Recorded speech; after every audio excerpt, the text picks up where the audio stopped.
বৌমা, তরকারিটা হয়ে গেলে ভাতটা বসিয়ে দিও। আর শোনো, আমার জন্য এক গ্লাস লেবু জল নিয়ে আসো তো। ছোট বৌমা বাপের বাড়ি গেছে আর ওনার গেলুম বেড়ে গেছে। কি হলো, কি ভাবছো? হ্যাঁ দিচ্ছি।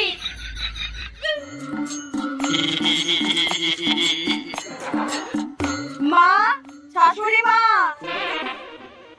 আরে এটাকে কেউ মাথায় করে আনে? এটা চালিয়ে আনতে হয়। ও থাক, তুমি মাথায় করেই নিয়ে আসো।